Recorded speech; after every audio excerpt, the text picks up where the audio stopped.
नमस्कार, मैं जितेंद्र चतुर्वेदी। आखिर प्रधानमंत्री नरेंद्र मोदी ने ऐसा कौन सा खेल कर दिया जिसकी वजह से बांग्लादेश सरकार के जो मौजूदा सर्वे सर्वा है मोहम्मद यूनुस की सांस थम गई है। इतना ही नहीं, वहां के पावर कॉरिडोर में जो लोग बैठे हुए हैं उनके हाथ पांव फूले हुए हैं।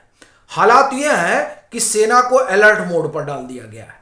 कवर अप दिया गया कि चुनाव होने वाला, इसलिए सेना को जिम्मेदारी सौंपी गई है। अगर यही कारण होता तो आनन फानन में सेना प्रमुख को अपना दौरा रद्द नहीं करना पड़ता और तुरंत फुरत में सेना के आला अफसर को पाकिस्तान नहीं भेजा जाता। जाहिर सी बात है कि पीएम ने कुछ ऐसा किया है जिसने मोहम्मद यूनुस के पैरों के नीचे की जमीन खिसका दी है। उनके पूरे उस नैरेटिव को ध्वस्त कर दिया है जो भारत विरोधी कुनबे के साथ मिलकर वो रच रहे हैं, बुन रहे हैं। देखिए, इस तरह खौफ का माहौल है कि टर्की से कह रहे हैं कि मिसाइल उसाइल दे दीजिए। जाहिर सी बात है कि पीएम ने तो कुछ ऐसा किया है जिसने मोहम्मद यूनुस की सत्ता को हिलाकर रख दिया है, क्योंकि यह माना जा रहा है कि यूनुस कायदे से चुनाव करवाना नहीं चाहते हैं। वो ये चाहते हैं कि वही जो है वो सत्ता में बैठे रहें और जितना दिन हो सके उतना चुनाव को डिले किया जाए। और आप देखिए कि 6 महीने में चुनाव करना था, लेकिन अब तो 1.5 साल होने को आए हैं। जाहिर सी बात है कि यूनुस और उनके पीछे जो लोग खड़े हैं वो एक चुनी हुई सरकार को बांग्लादेश में देखना ही नहीं चाहते हैं। और वैसे भी वहां आप क्या चुनाव करिएगा और कौन सी चुनी हुई सरकार आप लेकर आइएगा जब वहां के सबसे पुराने और बड़े दल को आप उस चुनावी लड़ाई से बाहर रखिएगा। ये जो वहां कवायद चल रही है, असल में उस कवायद पर और मोहम्मद यूनुस जिस ढर्रे पर जा रहे हैं उस पर पीएम ने और उनके जो राष्ट्रीय सुरक्षा सलाहकार अजीत डोभाल ने ऐसी चोट की है कि पूरा कुनबा जो है वहां जुटा हुआ है वो हिल गया है। अब प्रश्न यह है कि आखिर में पीएम ने किया क्या है। देखिए, 2-3 चीजें बड़े करीने से हो रही हैं और उसी ने इन लोगों के होश उड़ा रखे हैं। इनके जो 2 आका हैं बांग्लादेश के, एक आका टर्की है और एक आका पाकिस्तान है। इन दोनों लोगों को सबक सिखाया जा रहा है। सबसे पहला काम तो प्रधानमंत्री ने यह किया है, यानी जहां से मोहम्मद यूनुस को ऑक्सीजन मिल रही है उस ऑक्सीजन की पाइप को भारत काट रहा है। टर्की को उनके आंगन में उलझाना है और इसके लिए उनके आसपास के जो दुश्मन हैं, उनके दुश्मन जो टर्की के, उनको भारत बाकायदे पुश कर रहा है कि पीटो इसको। और इधर पाकिस्तान का इलाज क्या किया जा रहा है? एक तो हमको पीओके चाहिए, उस पीओके के लिए हमने अफगानिस्तान से डील कर ली है। अब आप कहेंगे मतलब ये कि जब अफगानिस्तान के विदेश मंत्री भारत आए हुए थे तो बाकायदे ये कहा गया कि अफगानिस्तान और भारत की सीमा मिल रही है, और जब अफगानिस्तान और भारत की सीमा मिल रही है तो उसमें पाकिस्तान कहीं नहीं आता है। तो जो आपने जबरदस्ती कश्मीर, जम्मू कश्मीर कब्जा रखा है, उसको एक तरह से कहा जाए कि हमने अब औपचारिक तौर पर उसकी घोषणा करा ली है और औपचारिक घोषणा करा ली और उधर से अफगानिस्तान इनको पीट रहा है। तो ये अफगानिस्तान से निपटेंगे कि भारत के खिलाफ आकर बांग्लादेश में कुछ करेंगे? तो पहले तो ये पाइपलाइन काटी गई। दूसरा, यूनुस जब पाकिस्तान के आईएसआई के साथ और शहीद शमशाद मिर्जा के साथ बैठते हैं तो उनको लगता है कि साहब वो तो स्वयंभू हो गए हैं। तो उस स्वयंभू का जो एहसास है, उस एहसास को जमीन पर लाकर पटक दिया गया तब जब शेख हसीना ने इंटरव्यू देना शुरू किया।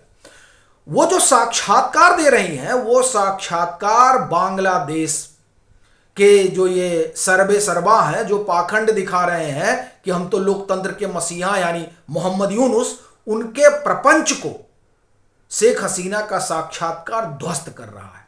इस वजह से वो तिलमिलाए हुए हैं और वो आप देखिए कि उनकी, आप एक तरह से कहें कि बौखलाहट देखिए मोहम्मद यूनुस और उनके साथ जो लोग सत्ता की मलाई खा रहे हैं उनकी, कि एक निर्वासित प्रधानमंत्री को आप भगोड़ा घोषित कर रहे हैं।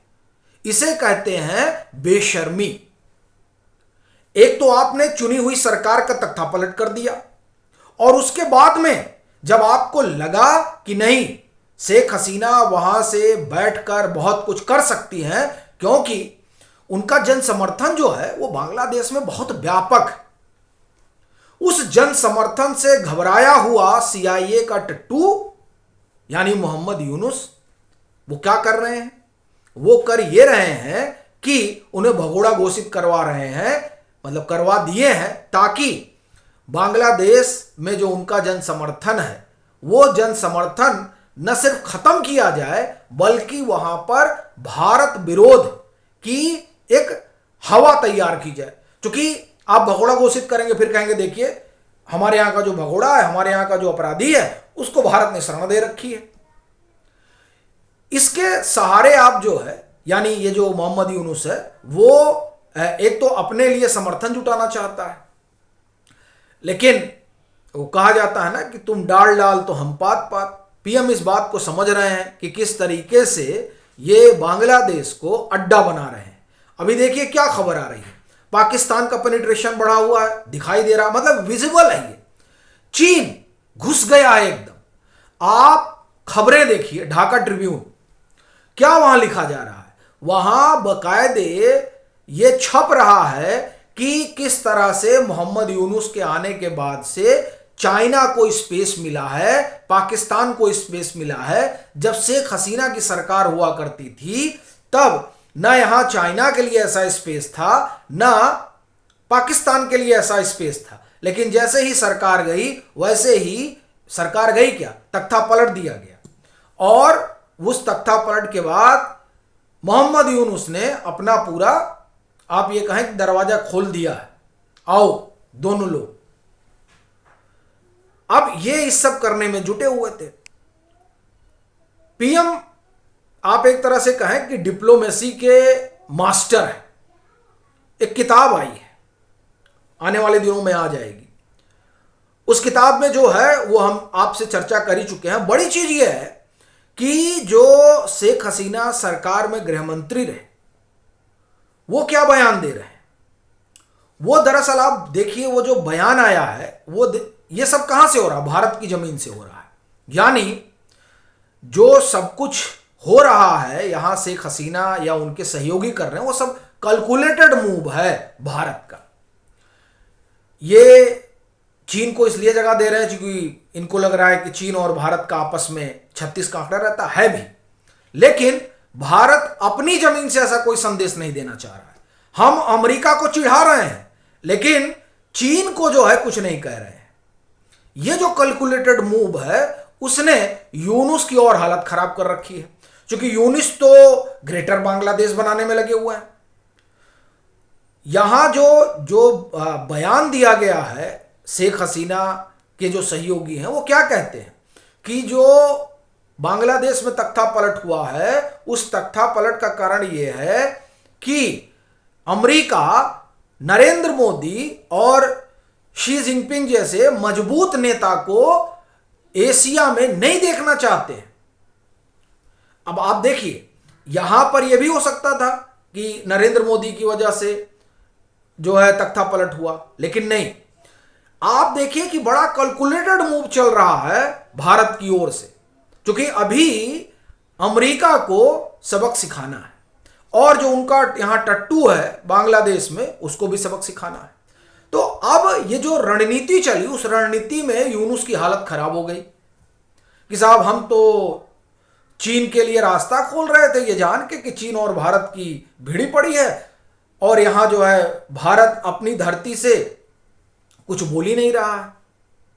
ये यूनुस के लिए आप एक तरह से कहें कि, और उनके जो वहां आका बैठे हुए हैं और जो सत्ता में उनके सहयोगी बैठे हुए हैं, उन लोगों के लिए होश उड़ा देने वाली घटना रही है। क्योंकि अमेरिका तो चाहता यही है कि भारत और चीन, इसीलिए वो भारत का इस्तेमाल करना चाहता है। भारत उसके लिए तैयार नहीं है, और यही संदेश भारत ने शेख हसीना के सहयोगी के जरिए दिला दिया। अब इनकी स्थिति और खराब। फिर एक और मूव हुआ, नोटम वगैरह चल रहा है, उससे आप वाकिफ ही हैं, बे ऑफ बंगाल में सब कुछ हो रहा है। ये एक और हो गया पूर्वी प्रचंड प्रहार, ऑपरेशन सेना का। और कहा गया कि साहब अब वहां जो है तीनों सेनाएं अभ्यास करेंगी। कहां? अरुणाचल प्रदेश के मेचुका में। अब ये देखिए, ये ज्यादा दूर तो है नहीं, कहां से? सीमा से, जो ये लोग चिकन नेक का सपना देख रहे हैं। तो ये जो तैयारी कुल आप ये कहें कि पीएम ने शुरू की है, और ये तैयारी चौतरफा चल रही है। हम अरुणाचल प्रदेश में भी युद्धाभ्यास करेंगे, हम सिलीगुड़ी कॉरिडोर में भी अभ्यास करेंगे, हम बे ऑफ बंगाल पर भी अभ्यास करेंगे, और यहां से शेख हसीना का इंटरव्यू भी चलेगा, ताकि पूरी पोल पट्टी खुल जाए। अब इसी से जो है यूनुस हड़बड़ाए और घबराए हुए। उनके जो संगी साथी हैं वो परेशान हैं कि साहब भारत तो जबरदस्त खेल रहा है, और उस खेल में अगर किसी की कुर्सी उखड़ रही है और किसी की मटिया आप कहें कि मिट्टी पलीत हो रही है, तो वो यूनुस है। और अगर कोई बेनकाब हो रहा है तो उनके आका है, फिर वो चाहे पाकिस्तान हो, टर्की हो या फिर अमेरिका।